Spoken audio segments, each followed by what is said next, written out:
त्यानंतर पुढची बातमी आहे परभणीतल्या सेलूमधून। परभणीतल्या सेलूमध्ये फिरता ज्ञानेश्वरी पारायण सोहळ्याचं आयोजन करण्यात आलेलं होतं आणि यासाठी भव्य शोभायात्रेचं देखील आयोजन करण्यात आलेलं होतं। सेलूचं ग्रामदैवत केशवराज बाबासाहेब महाराज मंदिरापासून भव्य शोभायात्रा काढण्यात आली। मोठ्या प्रमाणात नागरिकांनी या शोभायात्रेत भाग घेतला। विठुनामाच्या जयघोषाबरोबरच माऊली माऊलीच्या घोषणांनी अवघं शहर जे होतं ते दुमदुमून गेलेलं पाहायला मिळालं।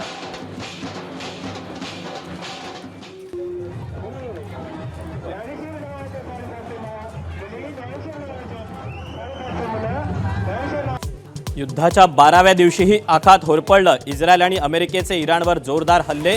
इराणकडूनही बॉम्बचा कडवा मारा। युद्धबळींचा आकडा 1300च्या पार।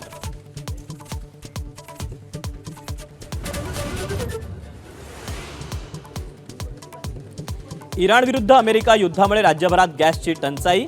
कॅटरिंग उपलब्ध नसल्यानं अनेक लग्न लांबणीवर, तर IRCTCचं मुंबई महापालिका आणि पोलीस आयुक्तालयाच्या कॅन्टीनवरही परिणाम।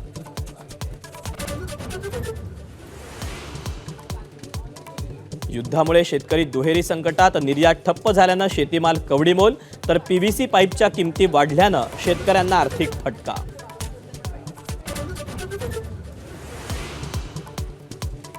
रिलायन्सच्या मदतीनं अमेरिका टेक्सासमध्ये ऑइल रिफायनरी उभारणार। 300 अब्ज डॉलरचा करार। रिलायन्सची रिफायनरी जगातील सर्वात शुद्ध असेल, ट्रम्प यांचा दावा।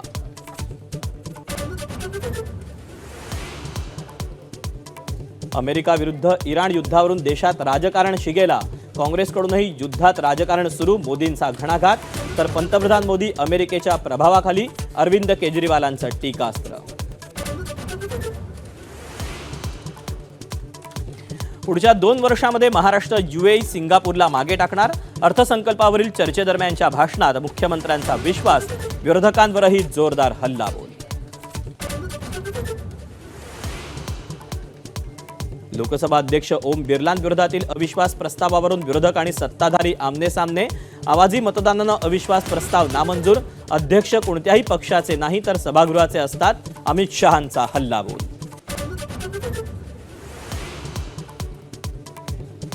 गेल्या 13 वर्षांपासून कोमामध्ये असलेल्या रुग्णाची जीवनरक्षक प्रणाली काढण्यास कोर्टाची परवानगी।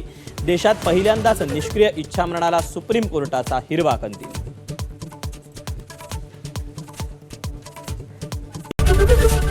ABP माझा, उघडा डोळे बघा नीट।